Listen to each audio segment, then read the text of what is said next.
प्यारे बच्चों, आप सभी का जैन रोजगार क्लासेज में स्वागत है। जैसा कि हम सभी ने वादा किया था कि कैप्सूल कोर्स के साथ बहुत जल्द आ रहा है, तो आज से आप लोगों की कैप्सूल कोर्स की शुरुआत हो रही है।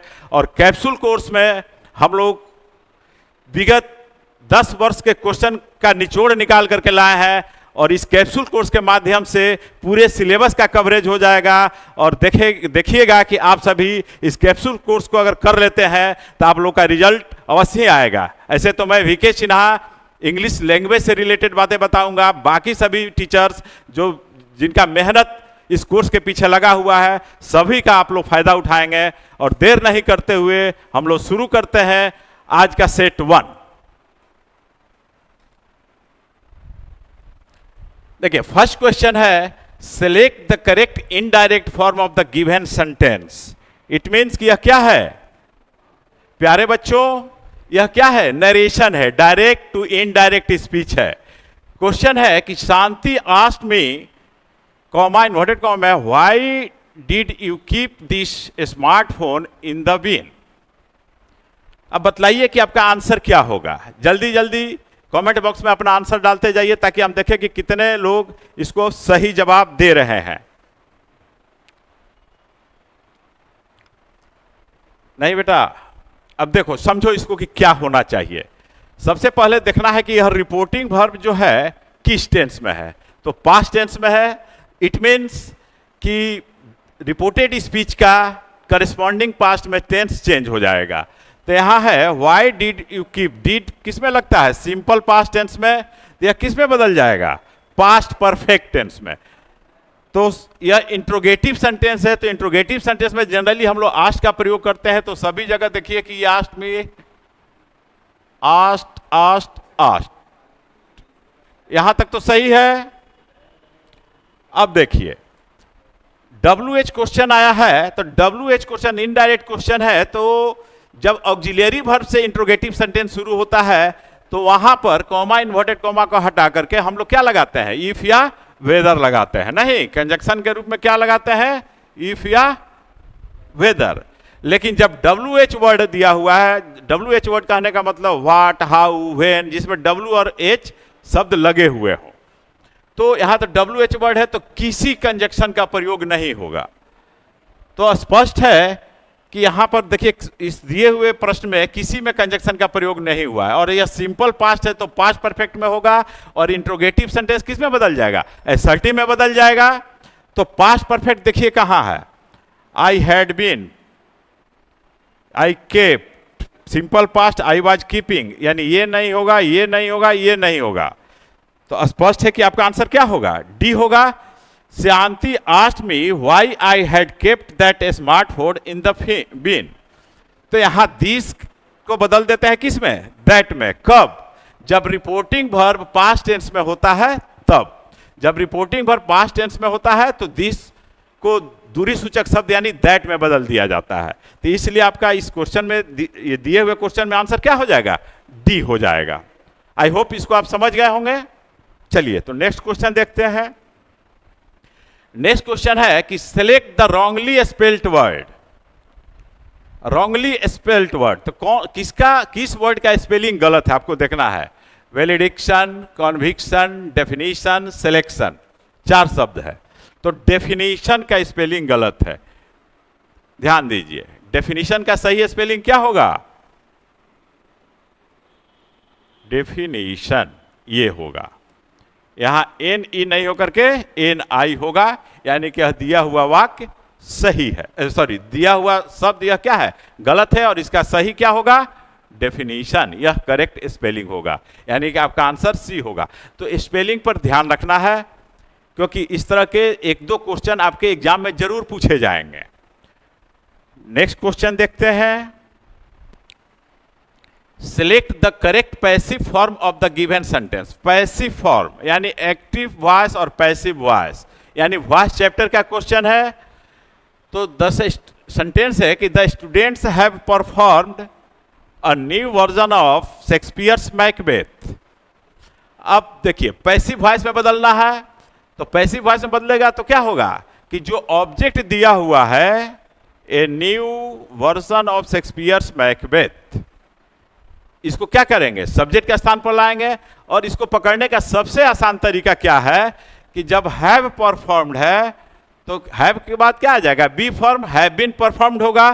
तो सबसे पहले देखिए कि हैव बीन परफॉर्म्ड यहां है, हैव बीन परफॉर्म्ड यहां भी दिया हुआ है, यहां हैज बीन परफॉर्म्ड है, यह भी परफेक्ट है, यह भी परफेक्ट है। अब देखना है कि ऑब्जेक्ट कौन है, तो शेक्सपियर्स मैकबेथ, तो ऑब्जेक्ट कौन है, a new version of Shakespeare's Macbeth, यानी यह नहीं होगा। A new version of Shakespeare's Macbeth have been performed. यहां पर देखिए ये तो सही है, लेकिन यह सब्जेक्ट क्या है, सिंगुलर है, इसलिए हैव का प्रयोग नहीं होगा, इसलिए आपका यह भी गलत है। A new version of Shakespeare's Macbeth has been performed by the students, क्योंकि जब पैसिव वॉइस बनाते हैं तो जब सब्जेक्ट एक्टिव वॉइस का ऑब्जेक्ट बनता है तो उसके पहले क्या लगाते हैं, कौन सा प्रीपोजिशन, बाई प्रीपोजिशन, जो कि यहां लगा हुआ है, यानी यह सही है। यह क्यों गलत है, यह तो स्पष्ट हो गया। अब यह भी देख लें कि क्यों गलत है। Shakespeare's Macbeth has been performed by the version of, यह मीनिंगलेस है, इसलिए यह गलत है। तो सही जवाब क्या होगा, सी, क्योंकि जानते हैं कि एक्टिव वॉइस, ए भी मीन्स एक्टिव वॉइस, तो एक्टिव वॉइस का जब प्रेजेंट परफेक्ट में होगा तो सब्जेक्ट के बाद क्या आता है, प्रेजेंट परफेक्ट टेंस में हैज, हैव प्लस V3, और उसके बाद ऑब्जेक्ट को लाते हैं नहीं। जब पैसिव वॉइस में ले जाते हैं इसको तो क्या करते हैं कि इस ऑब्जेक्ट को यहां पर सब्जेक्ट बना देते हैं, यानी नॉमिनेटिव केस में हो जाता है। यहां हैज हैव के बाद क्या लगाते हैं, बीन लगाते हैं, और यह जो हैज हैव होगा इस सब्जेक्ट के अनुसार होगा। यह ऑब्जेक्ट जो सब्जेक्ट बन करके आ जाएगा यहां पर, इसके अनुसार होगा, और यहां जो सब्जेक्ट रहेगा उसके अनुसार हैव बीन होगा। क्योंकि यहां पर देख रहे हैं कि एक्टिव वॉइस में क्या दिया हुआ है कि the students have performed, students plural है इसलिए हैव दिया हुआ है, लेकिन यहां जब ऑब्जेक्ट सब्जेक्ट बन गया तो क्या देख रहे हैं, अ new version of Shakespeare's Macbeth, यह सिंगुलर हो गया, इसलिए यहां पर क्या हो गया, हैज हो गया। तो इसके बाद has have plus been plus V3 verb का third form plus by plus subject, यानी यह सब्जेक्ट यहां पर आ जाता है। यह ऑब्जेक्टिव केस में होता है क्योंकि प्रीपोजिशन बाई है, अब बाई के बाद प्रीपोजिशन का ऑब्जेक्ट बनता है, इसलिए यह ऑब्जेक्टिव केस में होता है। आई रहेगा तो मी हो जाएगा। ये तो अब तो स्पष्ट हो गया कि क्या सही आंसर होगा। अब इस टेंस में है तो एक्टिव वॉइस का स्ट्रक्चर यह होगा और पैसिव वॉइस का स्ट्रक्चर ये होगा। जैसे हम एक सेंटेंस देते हैं कि she has done these plans well। अब यहां पर these plans क्या है, ऑब्जेक्ट है, ये सब्जेक्ट के स्थान पर आएगा तो यहां पर हो जाएगा these plans। अब यह ऑब्जेक्ट सब्जेक्ट बन गया तो यह प्लूरल हो गया, तो यहां पर क्या हो जाएगा, हैज के जगह यहां पर क्या हो जाएगा, हैव हो जाएगा। उसके बाद बीन, V3 तो है ही, डन बाई हर। यहां पर हम लोग डन के जगह मेड भी लिख सकते थे, तो अगर मेड लिखते तो यहां पर डन के जगह क्या हो जाता, मेड हो जाता। आई होप यह प्रश्न क्लियर होगा, या इससे रिलेटेड जो प्रश्न आएंगे उसको आप लोग सॉल्व कर लेंगे। नेक्स्ट क्वेश्चन देखते हैं।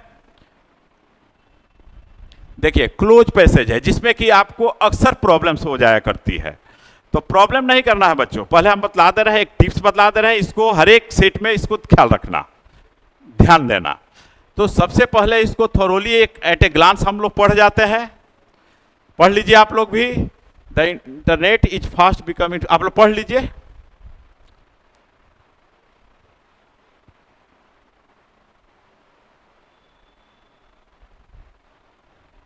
आई होप पढ़ लिए होंगे। अब देखिए, अब देखना है कि कुछ क्लू है कि जहां ब्लैंक स्पेस है, जैसे यहां पर ब्लैंक स्पेस है, यहां 4 नंबर है, तो 4 नंबर का ये 4 ऑप्शन है, इसी में से कोई एक वर्ड इसको मीनिंगफुल करेगा। तो वहां ग्रामर, स्ट्रक्चर और मीनिंग तीनों ही दृष्टियों से आपको ध्यान देना है। अब आगे में ब्लैंक स्पेस के बाद में क्या दिया हुआ है उस पर भी ध्यान रखना है, क्योंकि उससे पीछे वाला रिलेट होता है जो ग्रामर से रिलेट होता है। अब देखिए प्रश्न को देखते हैं। The internet is fast becoming trusted by dash children and adults as reliable and accurate dash of information, यहां भी डैश है। तो इज फास्ट बिकमिंग ट्रस्टेड, मतलब बहुत तेजी से विश्वास किया जाता है, by dash children and adult. तो देखते हैं कि यहाँ एंड लगा हुआ है और चिल्ड्रन और एडल्ट लगा हुआ है। तो अब पीछे में ब्लैंक स्पेस है, तो आपको ध्यान होगा कंजक्शन पढ़े होंगे तो बोथ और एंड का स्ट्रक्चर, कि यदि आगे में दो शब्द एंड से जुड़े हुए हैं तो उसके पहले क्या आ जाता है, बोथ आ जाता है, दोनों का प्रयोग होगा, यानी यहां पर आपका क्या हो जाएगा, बोथ हो जाएगा। यहां ना ऑफन होगा, ना नाइदर होगा, ना नॉट ओनली होगा, क्योंकि यहां पर एंड से जुड़ा हुआ है। जैसे कहते हैं सी इज डैश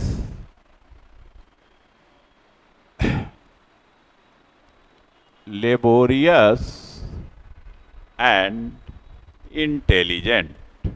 देखिए ये ब्लैंक स्पेस के रूप में आपको आ सकता है, फिल इन द ब्लैंक्स के रूप में ऐसा।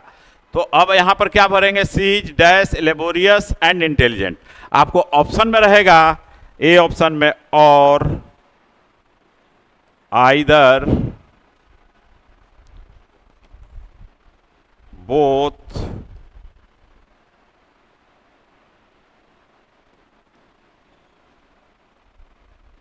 ईच। तो अब मान लीजिए ब्लैंक स्पेस दिया हुआ है, फिल इन द ब्लैंक्स का प्रश्न बन गया, लेकिन रूल वही फॉलो कर रहा है जो आपका क्लोज पैसेज में कर रहा है। तो she is dash laborious and intelligent, तो लेबोरियस और इंटेलिजेंट को यहाँ एंड से जोड़ा गया है, यानी कि पीछे में कौन सा शब्द आएगा, इसके पेयर में आता है बोथ, यहाँ पर आपका आंसर क्या हो जाएगा, बोथ हो जाएगा। सिमिलरली यह क्लोज पैसेज में है, चिल्ड्रन एंड एडल्ट्स, इसके पहले क्या आ जाएगा, बोथ आ जाएगा, इसलिए आपका यहाँ पर ऑप्शन बोथ सही होगा। Children and adults as reliable and accurate dash of information. अब आगे में देखा जाए कि इसमें ऑप्शन क्या दिया हुआ है, सोर्स, डिपॉजिट, कलेक्शन और पीस। सोर्स स्रोत, डिपॉजिट जमा करना, कलेक्शन समझते ही हैं, और पीस मतलब टुकड़ा समझते ही हैं। तो यहाँ पर देखिए क्या है, एक्यूरेट सोर्स ऑफ इंफॉर्मेशन। ये जो है कि दोनों के लिए क्या है, रिलायबल और एक्यूरेट सोर्स ऑफ इंफॉर्मेशन है, सूचना का स्रोत है, इसलिए यहाँ पर आंसर क्या हो जाएगा, सोर्स हो जाएगा, और सोर्स का शाब्दिक अर्थ हो जाता है स्रोत। डिपॉजिट इकट्ठा या इकट्ठा करना वर्ब के रूप में होगा, तो कलेक्शन संकलन, पीस मतलब टुकड़ा।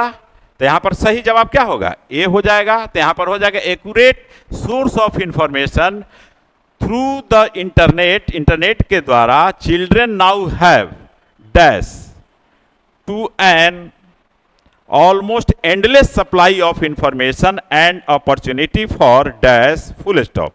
अब देखिए इसमें क्या होगा, देखिए ध्यान दीजिए, इसमें आपको ऑप्शन है, यहां ऑप्शन है गैदरिंग, इजीनेस, एबिलिटी और एक्सेस। तो ध्यान दीजिए कि अब यहां पर क्या आया है, क्लू देखिए आपका छुपा हुआ है, टू है, टू मीन्स टू प्रीपोजिशन है। तो ध्यान दीजिए कि टू किसके साथ आता है, इसमें जो दिया हुआ है किसके साथ आता है, एग्जैक्ट प्रीपोजिशन है, फिक्स्ड प्रीपोजिशन है। तो इजीनेस के साथ नहीं आएगा, गैदरिंग के साथ भी नहीं आएगा, एबिलिटी के साथ भी नहीं आएगा, एक्सेस के साथ क्या आता है, टू आता है। तो उस ग्रामर के माध्यम से आप यहां पहुंच सकते हैं और आपका आंसर हो जाएगा यहां पर access. Access to almost endless supply of information and opportunity for dash, इसको हम लोग बाद में डिस्कस करते हैं, इसको पहले देख लें। गैदरिंग मीन्स इकट्ठा होना, इजीनेस मीन्स आराम, एबिलिटी मतलब योग्यता। तो यहां पर क्या है, through the internet children now have access to an almost endless supply of information. जो सूचनाएं हैं वह क्या है, एंडलेस है, वो सारी सूचनाएं पर आप पहुंच जाते, एक्सेस करते हैं तो कहीं से कहीं आप पहुंच जाते हैं इंटरनेट के थ्रू। तो यहाँ पर एक्सेस के साथ फिक्स प्रीपोजिशन टू लगता है, अगर यह दिमाग में होगा तो आपका बिना देखे हुए यह आंसर हो जाएगा, बिना समझे हुए आंसर हो जाएगा। यदि मीनिंग भी निकालते हैं तो एक्सेस मीन्स होता है पहुंच, क्या होता है, पहुंच। बाकी का तो मीनिंग समझ रहे हैं, गैदरिंग इकट्ठा होना, इजीनेस मतलब आराम, एबिलिटी मतलब योग्यता। तो यहां पर क्या सही जवाब होगा, डी होगा। आई होप यह समझ गए होंगे। तो इस तरह से ग्रामर से भी रिलेट कीजिए, आपका 50% से अधिक इसमें आंसर आपको मिल जाता है। नेक्स्ट क्वेश्चन देखिए, नेक्स्ट क्या है 7 number, have an access to an opportunity for dash. अब यहां पर देखिए क्या होगा, कंसल्टेशन, डेलिबरेशन, इंटीमेशन और इंटरेक्शन। अपॉर्चुनिटी फॉर क्या, कंसल्टेशन क्या, कंसल्ट करते हैं। डेलिबरेशन, सोच बूझ के जानबूझ करके कुछ बातें करते हैं, नहीं। इंटीमेशन, सूचना देना, तो सूचना देते हैं, आपके लेते हैं। इंटरेक्शन करते हैं, नहीं, बातचीत करते हैं उसके द्वारा। तो यहां पर क्या हो जाएगा, इंटरेक्शन। तो यहां पर क्या हो जाएगा, अपॉर्चुनिटी फॉर इंटरेक्शन। कंसल्टेशन का कोई मीनिंग नहीं है, डेलिबरेशन का कोई मीनिंग नहीं है, और इंटीमेशन का भी कोई मीनिंग यहां पर नहीं है। इसलिए यहां पर क्या हो जाएगा, इंटरेक्शन हो जाएगा। इंटरेक्शन मतलब आपस में बातचीत, ठीक है, बातचीत, कन्वर्सेशन। अब देखिए नेक्स्ट है हाउ एवर, हालांकि there can be real risk, वास्तव में क्या है, रिस्क है, एंड डेंजर्स, और खतरा है, फॉर एन, किसके लिए, डैश चाइल्ड। नेक्स्ट क्वेश्चन देखिए क्या कह रहा है, for an undeveloped child, unauthorised child, unparallel child, unsupervised child. तो देखिए अनडेवलप्ड, तो अनडेवलप्ड जो बच्चा होगा, छोटा बच्चा तो दिखेगा नहीं, उसको तो सोचने समझने की शक्ति है नहीं। तो यहां पर मीनिंग क्या हो जाएगा, अनसुपरवाइज्ड, क्योंकि उस बच्चा क्या देख रहा है उसको आप ध्यान देंगे कि गलत चीज देख रहा है कि सही चीज देख रहा है, यानी सुपरविजन के अंतर्गत होना चाहिए। बच्चे जो देखते हैं आजकल, आप लोग देख रहे हैं कि छोटे छोटे बच्चों को माताएं क्या कर देती है, मोबाइल थमा देती है, कुछ देखते रहे, नहीं नहीं, वही थोड़ा सा उसको ज्ञान हो जाए तो उस पर आपको सुपरविजन करना होगा कि बच्चा हमारे गलत रास्ते पर जा रहा है या सही रास्ते पर। अगर वो नहीं देखते हैं तो वही बच्चा जो है कि दूर चला जाता है, गलत परिवेश में चला जाता है। लोग बच्चे को दोष देते हैं, बच्चे दोषी नहीं होते हैं बेटा, माताएं दोषी होती है, मोबाइल उसके हाथ में थमाने वाला दोषी होता है। और अगर मोबाइल देते भी है तो क्या होना चाहिए, सुपरविजन होना चाहिए। तो यहां पर देखो वही मीनिंग है, dangers for an unsupervised child, जिसका सुपरविजन नहीं होगा उस बच्चे के लिए क्या होगा, वास्तव में रिस्क है और क्या है, खतरा है। यही मीनिंग है, दैट इज क्लोज पैसेज। तो आप लोगों से जो क्लोज पैसेज पूछा जाएगा इसी तरह का पूछा जाएगा, ठीक है। और हम आगे डिस्कस करेंगे और सब ट्रिक्स को भी बतलाएंगे। अभी हम लोग क्या करें, कैप्सूल कोर्स लेकर के आए हैं, इसलिए कैप्सूल की तरह आप लोग को बतलाना है, ताकि आप लोग इस कैप्सूल कोर्स के माध्यम से अपने टारगेट को अचीव कर जाइए। हम लोग का प्रयास यही रहेगा, ठीक है। आगे बढ़े, चलिए नेक्स्ट क्वेश्चन देखते हैं। Select the most appropriate synonym of the given word jovial. Jovial का मीनिंग क्या होगा, खुशमिजाज, आनंदित। तो कौन सा इसमें है, जॉयस है, जजमेंटल है, जीलस है और जियरिंग है। स्पष्ट है कि यहां पर यह इसका क्या है, सिनोनिम है, यानी आंसर होगा जॉयस। क्या होगा, जॉयस। जॉयस क्यों होगा, जोवियल मतलब प्रसन्नचित, आनंदित, तो आपको जॉयस हो जाएगा। जजमेंटल, जजमेंटल मतलब माने जज से बना है, जजमेंटल। जेलस, जेलस मतलब डाही, ईर्ष्या करने वाला, नहीं, ईर्ष्यालु कह सकते हैं।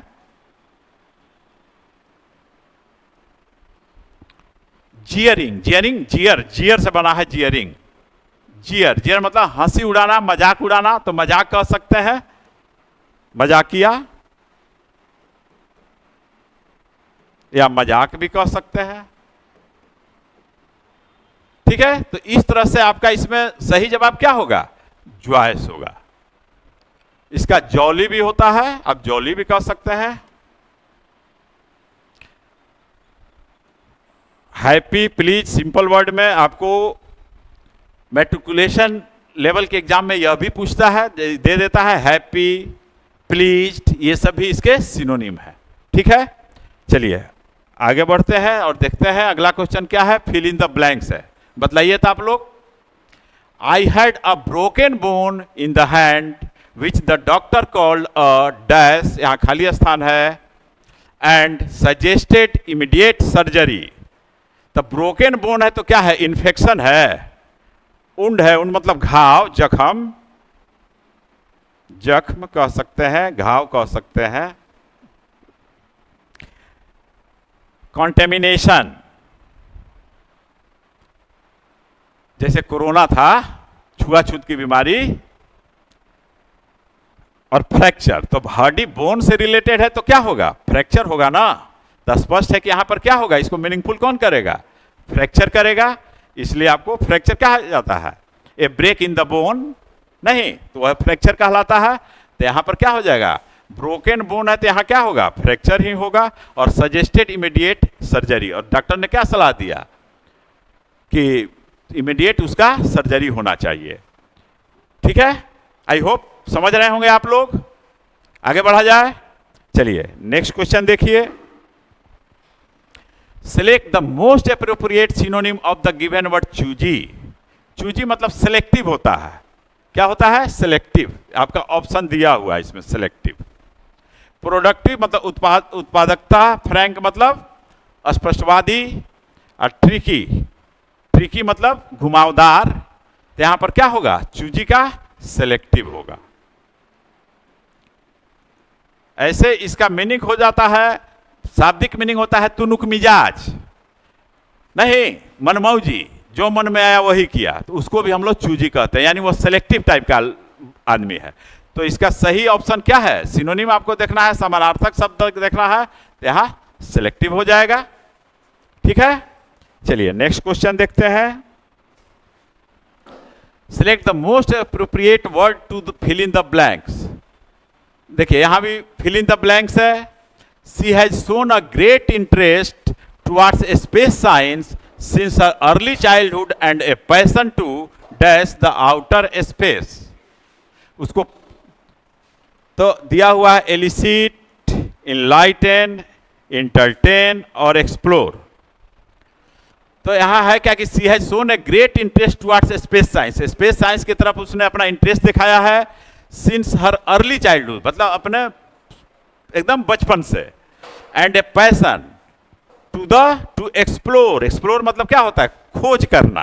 To the outer space, explore का मीनिंग यहां होगा खोज करना। तो ये वाक्य मीनिंग के अनुसार यहां क्या हो जाएगा? एक्सप्लोर हो जाएगा। एलिसिट मतलब किसी चीज में से निकालना। इनलाइटन मतलब उसको प्रकाश में लाना। इंटरटेन मतलब मनोरंजन करना, जिसका कि कोई यहां मीनिंग नहीं है। तो यहां क्या हो जाएगा? एक्सप्लोर। एक्सप्लोर मीन्स खोज करना, टू सर्च। तो यहां मीनिंग के अनुसार क्या होगा? एक्सप्लोर हो जाएगा। चलिए नेक्स्ट क्वेश्चन देखते हैं। Select the word which means the same as the group of words given. यह क्या है? वन वर्ड सब्स्टिट्यूशन है। तो वन वर्ड सब्स्टिट्यूशन में देखिए क्या दिया हुआ है कि a person who is neither well experience nor professional. न उसको एक्सपीरियंस है और न वह प्रोफेशनल है। इट मीन्स क्या है? वह नौसिखिया है नहीं। तो वेटरन मतलब होता है, बोलिए, निपुण, प्रोफिशिएंट, एक्सपर्ट। ये तीनों समानार्थक शब्द हैं। ये तीनों क्या है? सिनोनिम्स हैं, ध्यान रखिएगा। एमेच्योर यही होता है नौसिखिया।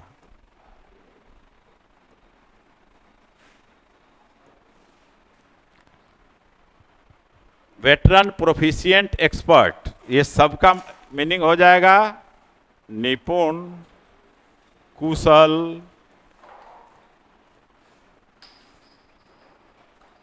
एक्सपीरियंस्ड। एक्सपीरियंस भी रहेगा तो वो भी इसके सिनोनिम में जाएगा। तो ये सब क्या है? एक दूसरे का समानार्थक शब्द है। तो यहां पर सही, who is neither well experience nor professional, न उसको अनुभव है अच्छे तरह से और न वह प्रोफेशनल है, यानी अभी नया नया सीख रहा है, नौसिखिया है, इसलिए एमेच्योर। ठीक है, एमेच्योर, नौसिखिया। नेक्स्ट वर्ड है select the most appropriate antonym, यानी विपरीतार्थक शब्द, उल्टा शब्द, विपरीतार्थक शब्द। Obscure, obscure, clear. ऑब्स्क्योर का मीनिंग क्या होता है?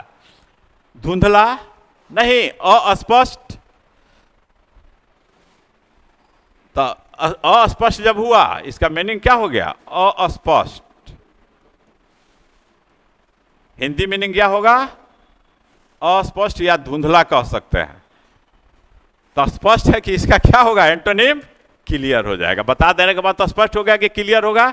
यह भी जान लीजिए कि ये जो दोनों है सिनोनिम है, इसका क्या है, इसी का सिनोनिम है, समानार्थक शब्द है। तो समानार्थक में भी पूछा जा सकता है, तो ध्यान रखिएगा कि वेग या एम्बिगुअस यह इसका समानार्थक शब्द है, सिनोनिम्स है। अनसर्टेन मतलब अनिश्चित, सर्टेन मतलब निश्चित, अनसर्टेन मतलब अनिश्चित, इसका कोई मीनिंग नहीं है। और जब एक इसका मीनिंग जान गया तो यहां पर क्या हो जाएगा, क्लियर हो जाएगा। तो यहां स्पष्ट है कि इसका एंटोनिम क्या होगा, ए होगा, क्लियर, स्पष्ट। आई होप कि आप लोग समझ रहे होंगे इसको। और इससे रिलेटेड और भी जो सिनोनिम बता रहे हैं तो वो भी ध्यान दीजिएगा, क्योंकि आपसे उसका सिनोनिम भी पूछा जा सकता है। नेक्स्ट क्वेश्चन देखिए, given below are 4 jumbled sentences out of the given options and select the one that gives their correct order, जिसको कि आप लोग PQRS के नाम से जानते हैं, यानी rearrangement of sentences in a paragraph. एक पैराग्राफ है जिसका कि इसको रीअरेंज करना है। तो रीअरेंज करने के लिए देखिए, पहले क्लू आपको बतला दे रहा है कि ध्यान दीजिएगा कि कोई 2 पेयर मिला लीजिएगा, अगर सही हो गया तो आप ऑप्शन से उसके आंसर पर जा सकते हैं। अभी हम आपको बतलाएंगे। या यह ध्यान दीजिए कि किस सेंटेंस में नाउन है, तो जब नाउन रहेगा तो वही सेंटेंस क्या होगा, पहला सेंटेंस होगा, फर्स्ट सेंटेंस होगा। अगर नाउन किसी में नहीं है तो प्रोनाउन से शुरू हो जाएगा। अगर नाउन और प्रोनाउन दोनों है तो पहले नाउन आएगा, उसके बाद प्रोनाउन आएगा।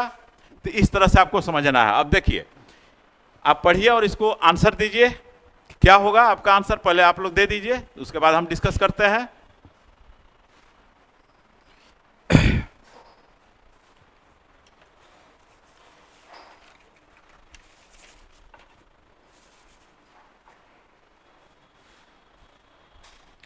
देख लिए,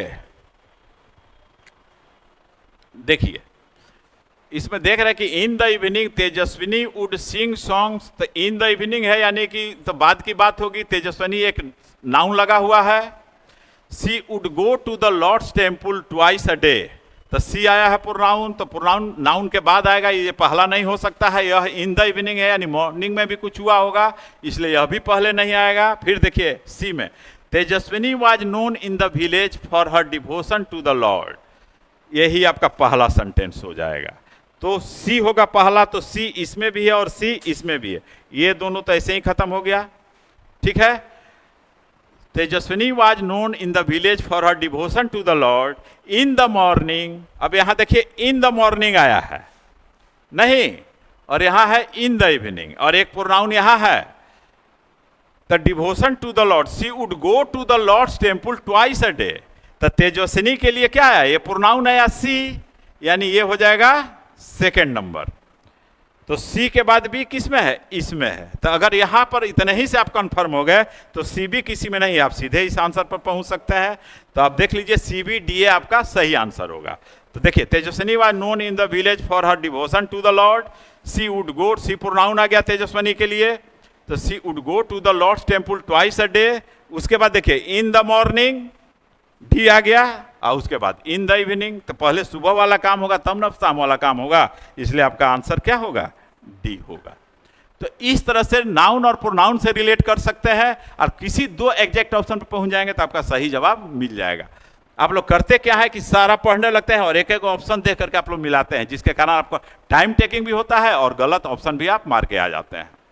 ठीक है, तभी तो कैप्सूल कोर्स है। जब हम लोग और डिफरेंट तरह का कोर्सेज लेकर के आएंगे, उसमें इन डिटेल से सारी चीज़ों को डिस्कस करेंगे।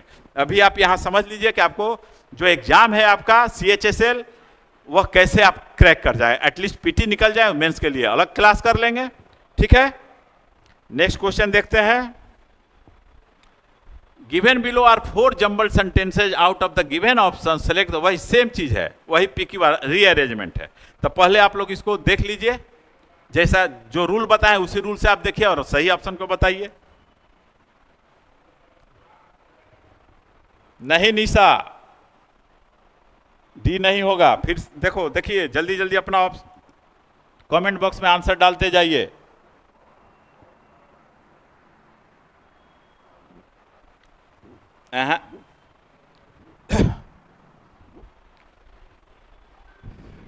चलिए तो आज अब देखते हैं कि होना क्या चाहिए।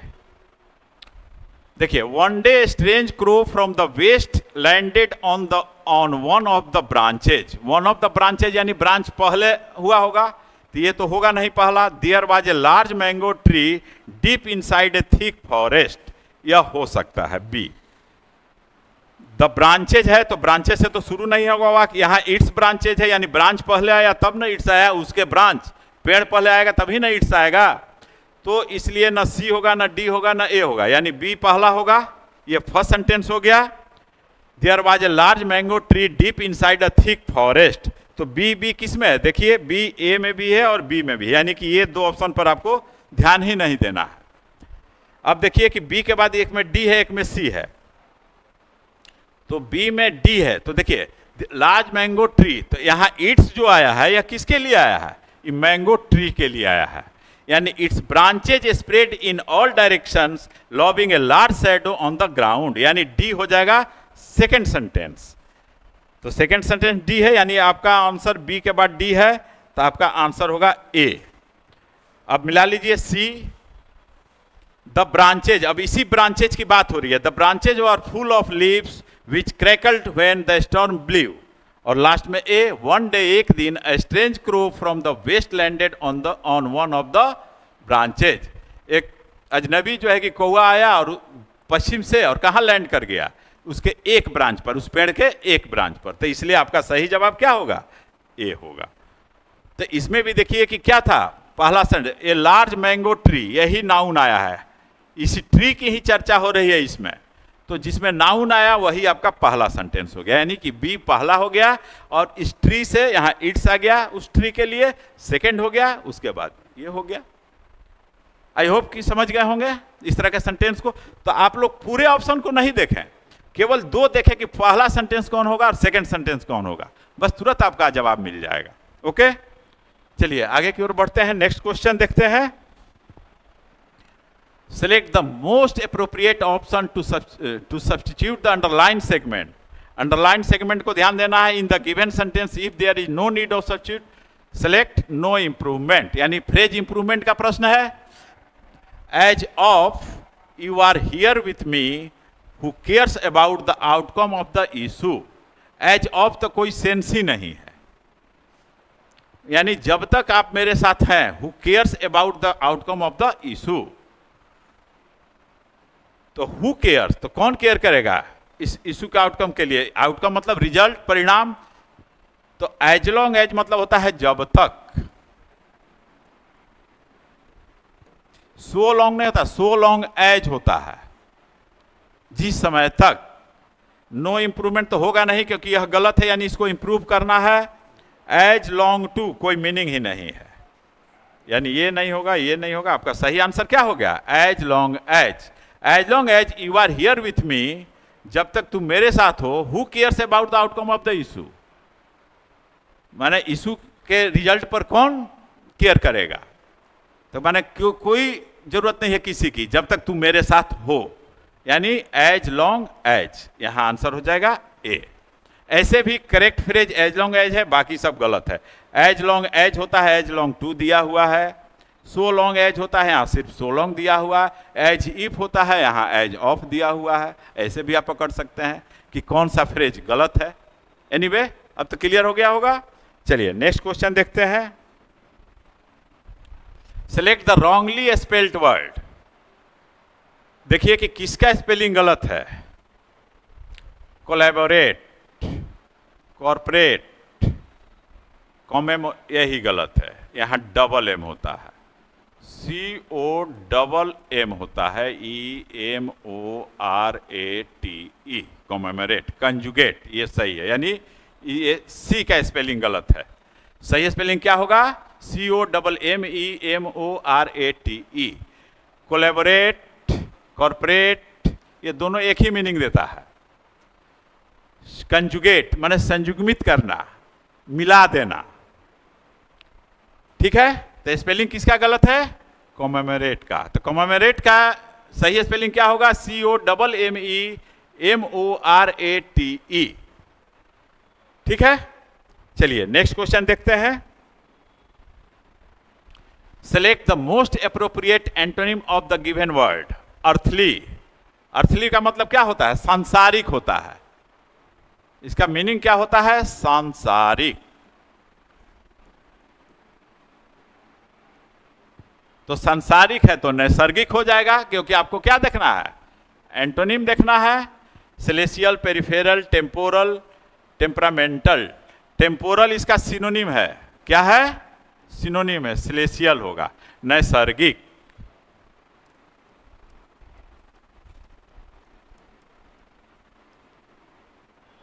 ईश्वरीय, तो इसलिए आंसर क्या हो जाएगा? ए हो जाएगा। नेक्स्ट क्वेश्चन देखते हैं। In the sentence identify the segment which contains the grammatical error. तो आपको ग्रामेटिकल एरर, कॉमन एरर का प्रश्न है। यह किसका है? कॉमन एरर का प्रश्न। क्या है कि Thomas is a man of word who have been paying back the borrowed money in instalment. आपको ऑप्शन में दिया हुआ है ए में, in instalments. Thomas is a man of word who have been paying back the borrowed money, यानी no error तो इसमें आपको मिला ही नहीं है, यानी कहीं ना कहीं एरर है। तो जो ए बी ए पहले क्वेश्चन इस तरह से पूछा जाता था, इस तरह से स्लैश कर करके, ठीक है। यहाँ ए रहता था, यहाँ बी, यहाँ सी और यहाँ डी में रहता था नो एरर। लेकिन आज का पैटर्न क्या हो गया कि इसी के कुछ फ्रेजेज को ए बी सी डी में डिवाइड कर दिया गया है या कर दिया जाता रहा है, और बतलाना है कि कौन सा फ्रेज गलत है, कौन सा ग्रुप ऑफ वर्ड्स गलत है जो इस सेंटेंस में यूज किया गया है। तो ग्रामेटिकली इसमें गलत क्या है, आप पहले ध्यान दीजिए कि हु हैव बीन। तो देखिए हु क्या है? रिलेटिव प्रोनाउन है। हु के साथ साथ एक और समझ लीजिए, हु, विच, दैट, ठीक है। ये तीनों क्या है? इसको कहते हैं रिलेटिव प्रोनाउन। क्या कहते हैं? Relative pronoun.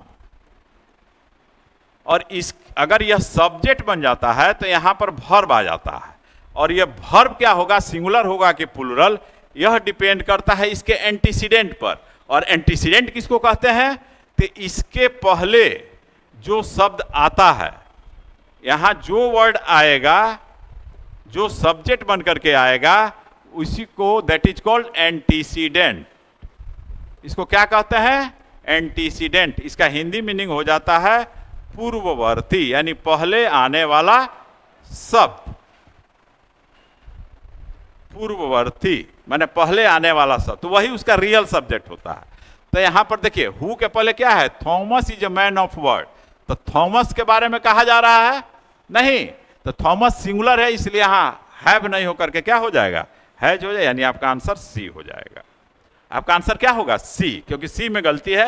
यहां हैव नहीं होना चाहिए, क्या होना चाहिए था? एक्चुअली यहां होना चाहिए था हैज, क्योंकि हु के बाद यह वर्ब आया है और यह रिलेटिव प्रोनाउन कहलाता है। और रिलेटिव प्रोनाउन के ठीक बाद जो वर्ब आता है वह किसके अनुसार होता है? एंटीसीडेंट के अनुसार होता है, ठीक है।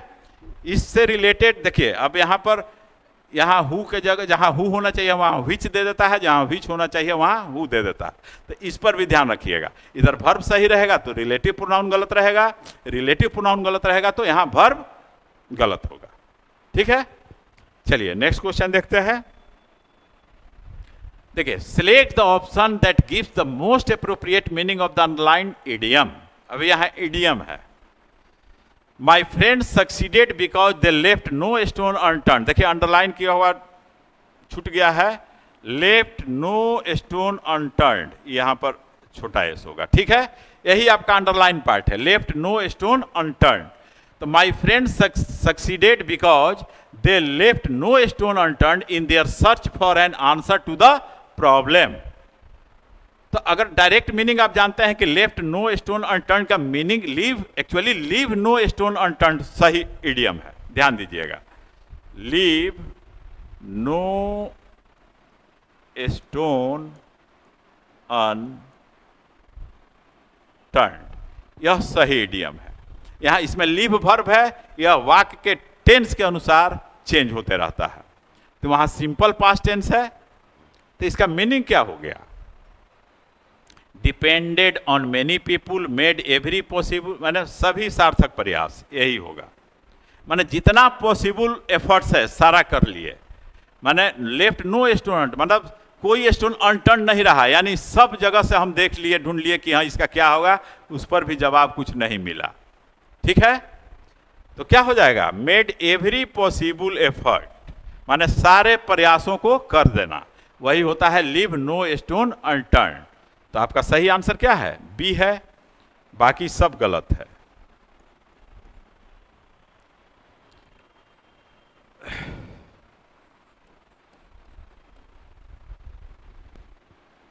सारे संभावित प्रयास कर जाना, यानी कर डालना, यही हो गया लीव नो स्टोन अनटर्न, यानी मेड एवरी एफर्ट्स। तो ये आपका आंसर क्या हो जाएगा, बी हो जाएगा। आई होप इसको समझ गए होंगे।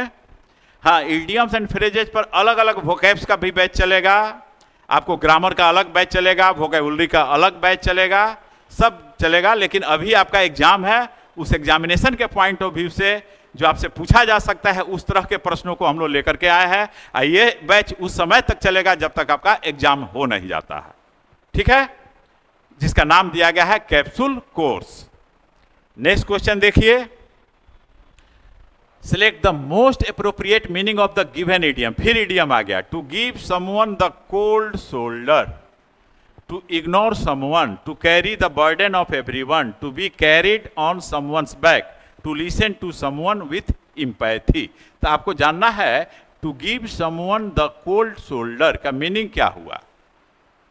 जैसे होता है ना कि बगल से आदमी गुजर रहा है, अनदेखा कर दिया, नहीं, नजरअंदाज कर देना, इसका मीनिंग क्या हो जाता है, नजरअंदाज कर देना, अनदेखा कर देना, इग्नोर करना, नहीं।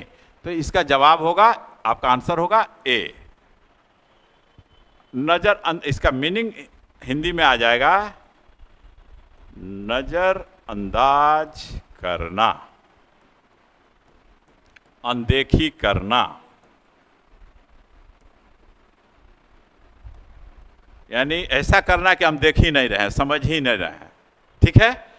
तो to give someone the cold shoulder का मीनिंग होता है नजरअंदाज करना, अनदेखी करना, उपेक्षा करना, यह भी कह सकते हो, उपेक्षा करना, ये सब इसका मीनिंग होता है, ठीक है।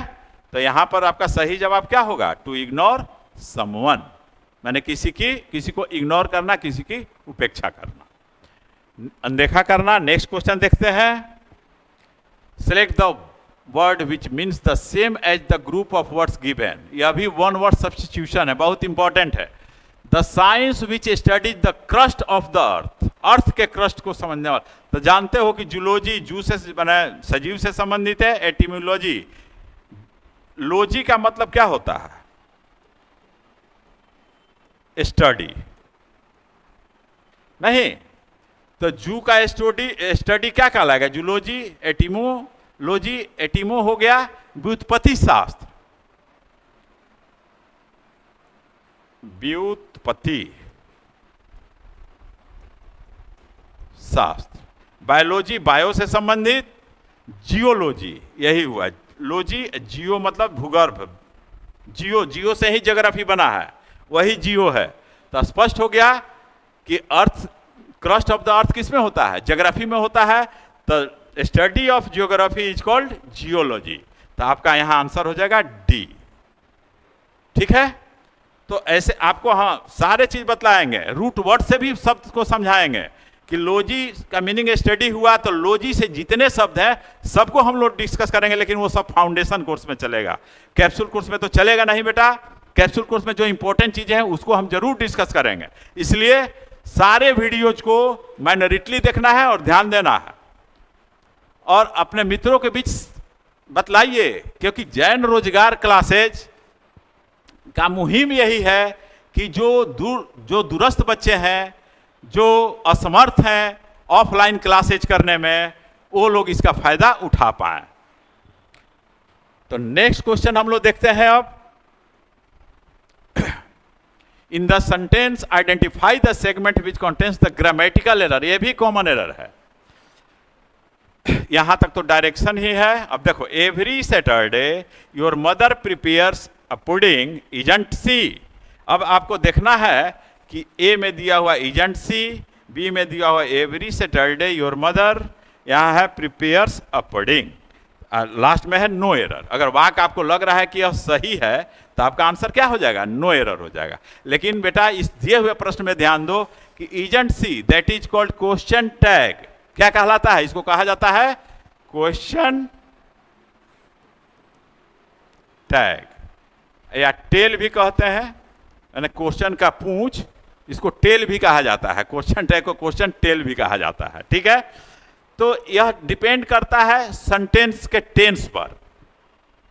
तो योर मदर प्रिपेयर्स, प्रिपेयर्स क्या है? सिंपल प्रेजेंट टेंस है। थोड़ा सा हम बेसिक जानकारी दे देते हैं कि जिस टेंस में सेंटेंस रहता है, अगर सेंटेंस क्या है? अफर्मेटिव है तो क्वेश्चन टैग निगेटिव होगा। क्वेश्चन टैग जो कॉमा के बाद जो यह दिया हुआ है that is called question tag या क्वेश्चन टेल। तो यह किस पर डिपेंड करेगा? टेंस पर। और अगर सेंटेंस अफर्मेटिव रहेगा तो क्वेश्चन टैग क्या होगा? निगेटिव होगा। अगर सेंटेंस दिया हुआ सेंटेंस यहां पर यह निगेटिव होगा तो यह अफर्मेटिव हो जाएगा। यह क्लू ध्यान में रखना। दूसरी चीज कि यह टेंस के अनुसार होगा। तो प्रिपेयर सिंपल प्रेजेंट टेंस है तो सिंपल प्रेजेंट टेंस में सब्जेक्ट सी है तो यहां पर क्या होना चाहिए था? डजंट सी, ये सही रहा था। तो ये इसलिए आपका आंसर हो जाएगा ए, क्योंकि गलती यहीं पर है। इसका क्वेश्चन टैग इजंट सी नहीं होगा, क्या होगा? Doesn't see.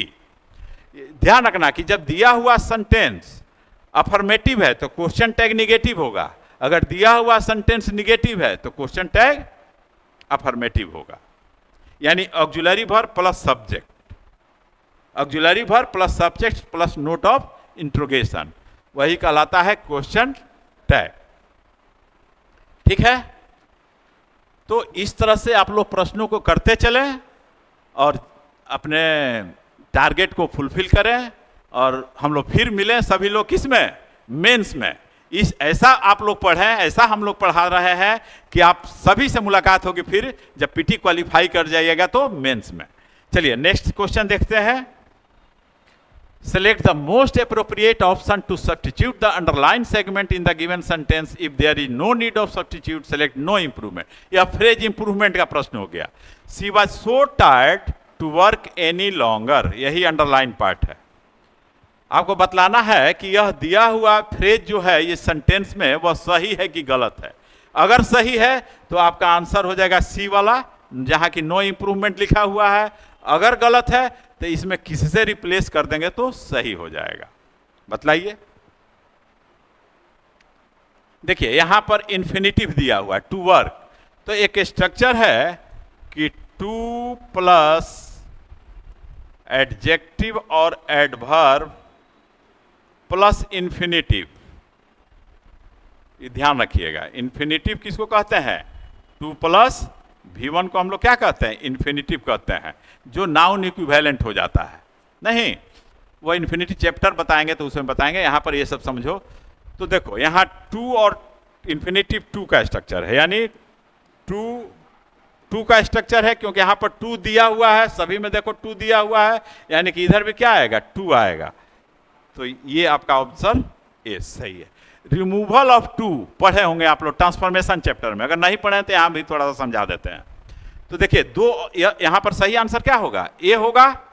जैसे कहते हैं कि she is so weak to walk, वह इतनी कमजोर है कि चल नहीं सकती। ये टू का मीनिंग होता है कि more than required, more than required यानी जरूरत से ज्यादा। इसका मतलब हुआ कि जरूरत से ज्यादा। तो जरूरत से ज्यादा कुछ भी होता है वह क्या होता है? नुकसानदेह होता है। जरूरत से ज्यादा, वह इतनी कमजोर है कि चल नहीं सकती, मतलब जरूरत से ज्यादा कमजोर है। तो यहां पर टू नहीं होकर के क्या होना चाहिए बताओ? यहां पर सही क्या होना चाहिए? Too weak to walk. अब देखो रिमूवल ऑफ टू जो होता है, इसी टू को रिमूवल टू होता है। तो जब रिमूवल ऑफ टू होता है, इसको हम लोग रिमूव टू भी कहते हैं, ठीक है, तो इसी सेंटेंस का स्ट्रक्चर हो जाएगा सब्जेक्ट प्लस वर्ब प्लस यहां पर टू के जगह क्या आ जाता है, सो आ जाता है। उसके बाद यहां पर एडजेक्टिव या एडवर्ब आ जाएगा और उसके बाद यहां पर दैट क्लाउज आ जाता है और दैट के बाद एक क्लाउज आता है कि दैट प्लस सब्जेक्ट प्लस यहां पर हो जाता है कांट या कुडंट और यहां पर V1 प्लस अदर वर्ड्स। तो इस सेंटेंस को हम लोग ऐसे भी लिख सकते थे, ध्यान देना बेटा, बच्चों ध्यान दो, इस सेंटेंस को हम लोग ऐसे भी लिख सकते थे कि she is so weak that she can't walk. तो यह भी सेंटेंस सही है, जो मीनिंग यह सेंटेंस दे रहा है वही मीनिंग यह भी सेंटेंस देगा। तो इस पैटर्न पर भी आपसे क्वेश्चन पूछा जा सकता है और यहां पर दिया हुआ इस तरह से, अगर यहां दैट लगा करके आगे इस तरह से दे दिया जाता तो वह भी सही हो जाता। यही कहलाता है रिमूवल ऑफ टू। तो दोनों स्ट्रक्चर को ध्यान में रखिएगा और इसको बार बार पढ़िए, ठीक है, और उम्मीद करते हैं, मेरा प्रयास यही रहेगा कि आप सभी लोग मेंस में हम लोगों से मिलें, ठीक है। 25 क्वेश्चन का डिस्कशन हो चुका है, यानी कि 25 क्वेश्चन आपसे इंग्लिश में पूछा जाएगा आपके एग्जामिनेशन में। तो इसी तरह का क्वेश्चन आपको मिलेगा, हो सकता है इससे रिलेटेड ही मिले। तो जो भी सेट आपके एग्जाम तक हम लोग डिस्कस करेंगे, जिसका कि हम लोग कैप्सूल कोर्स नाम दिया है, इसको ज्वाइन कीजिए और ज़्यादा से ज़्यादा फायदा उठाइए और ज़्यादा लोगों के बीच इसको शेयर कीजिए, ठीक है, अपने मित्रों के बीच शेयर कीजिए, लाइक कीजिए, सब्सक्राइब कीजिए और शेयर कीजिए। Okay, that's all today.